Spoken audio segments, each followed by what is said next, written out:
que eu corto em 2 anos e meio. É uma plantação de eucalipto, né? Eucaliptos finos, que eu tenho cortadeiras, colheitadeiras, é o mesmo esquema agrícola, e aí, citei no começo da palestra, né?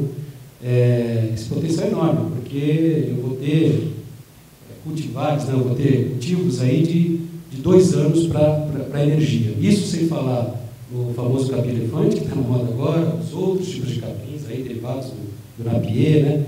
Em que, embora não há uma clareza nesse momento da viabilidade, mas ele está muito próximo da viabilidade, está muito próximo. Isso pode realmente revolucionar essa área de biomassa, porque eu posso ter dois cultivos, depende da região brasileira, eu posso ter 2 cultivos por ano, né? Fora isso, em atrofa. O Brasil pode realmente vir a ser uma potência, não quero falar de potência, né? Pode vir a ser realmente um grande país nessa linha da energia renovável via biomassas, né? Bom, aqui é mais ou menos o mesmo gráfico, só que em percentual, então mostrando que toda essa parte de biomassa está crescendo no começo, depois até impactada pelas outras, ela diminui um pouco, mas a cana-de-açúcar cresce sempre, até 2030. Né? O biodiesel cresce em a participação dele. De qualquer forma, né, o petróleo e derivados, ele sai de 40%, mas para 37%, 36%, né, a participação. A hidroeletricidade, ela cresce um pouco. Né? A cana-de-açúcar cresce bastante. Né? Mas é isso. De novo, essa dicotomia de mais... Não sei se ela é tão negativa no primeiro momento. Né? O fato é que, dificilmente o Brasil, como já teve o apagão, se esperava aí graves crises, a tendência, se tudo for feito de maneira mais correta, a crise não seja tão... não exista a crise da forma como era previsto. Né? Bom, aqui é outro gráfico com relação ao consumo residencial. A população brasileira deve aumentar 14,2 milhões até 2019. Esse número isso é equivalente à população da Bahia ou do Chile, mas o número de habitantes por domicílio deve cair. Não só por domicílio, né? O que mostra essa curva, o Brasil aí que nos anos 50, né, crescia, aqui do lado está o crescimento, mais de 3% ao ano, deve estar crescendo em 2019 a quase meio ao ano. Né? Isso vai fazer também com que o número de pessoas por domicílio caia, dos atuais 3,2 para 2,8. E agora, evidentemente, vamos aumentar 14,2 milhões nesse período.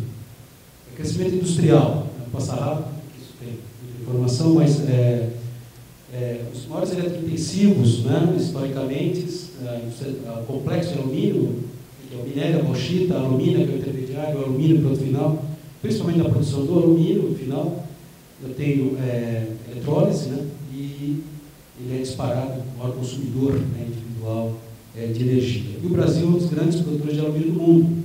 O terceiro, né, a Austrália primeiro, o segundo ou terceiro produtor mundial.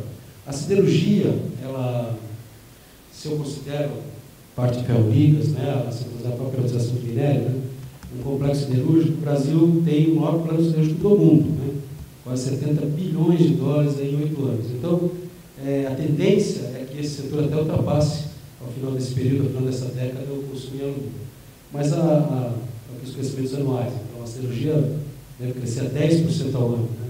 O cobre, está vindo também, que é um institucional intensivo, 2 novas refinarias, pelo menos no período, crescendo 16% ao ano. Mas o fato é, como vocês podem ver, nesses eletrointensivos, com exceção só do alumínio primário ali em cima, todos eles o crescimento é bem acima do PIB esperado pelo Brasil. Ou seja, a indústria brasileira vai consumir cada vez mais energia. Aqui, como ficaria isso em 2019, com a siderurgia, se eu somo, né, alumínio, bauxita e alumina, mais ou menos empata aí com a siderurgia, mas seriam os 2 grandes consumidores, né, os 2 grandes complexos industriais consumidores de energia. A celulose aparece aí, só que a celulose tem 2 lados. Né? O papel é um consumidor, sem dúvida, né, mas o Brasil não é um dos maiores produtores de papel do mundo, e sim de celulose.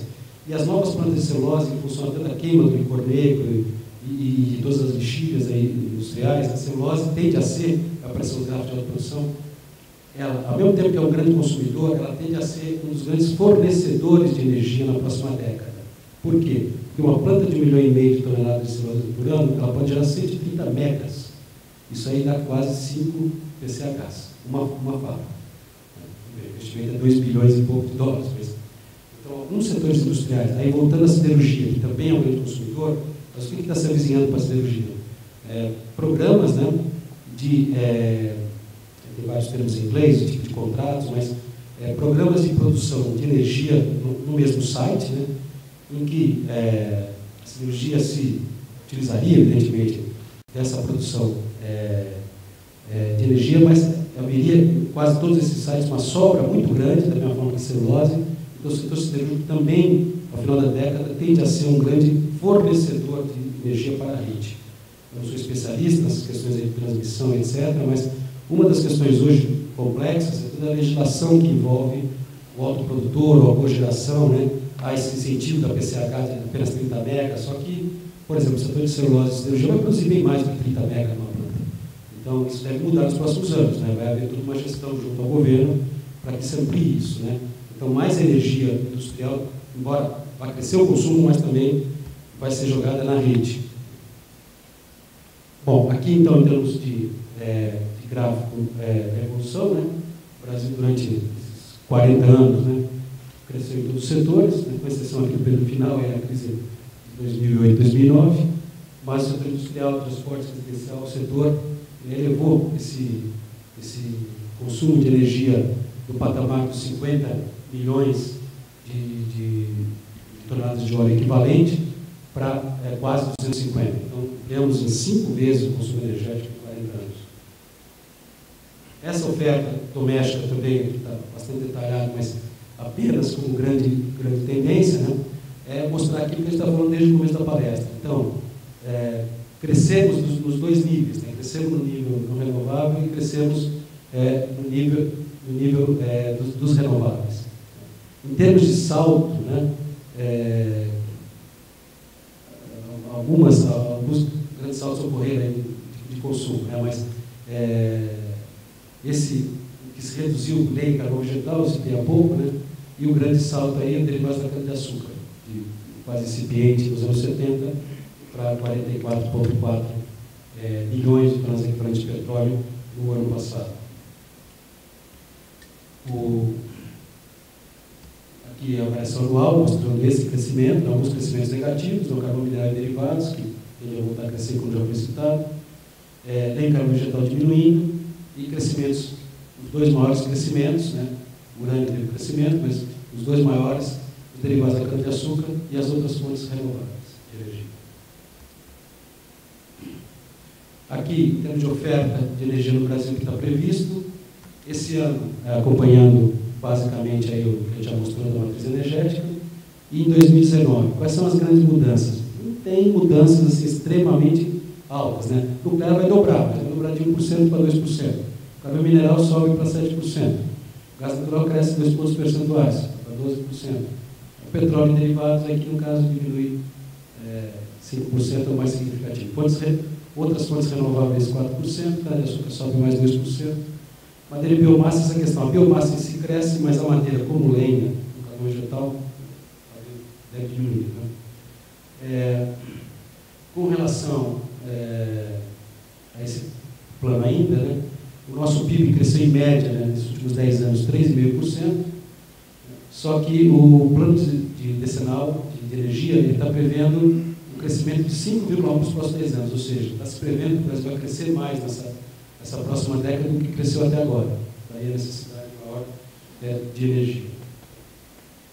A nossa potência instalada vai aumentar dos atuais 112 mil megawatts para 167. Aí tem toda uma discussão que a gente já vem fazendo aqui, né? Então, os ambientalistas têm reclamado do uso maior das chamadas tecnologias sujas, né?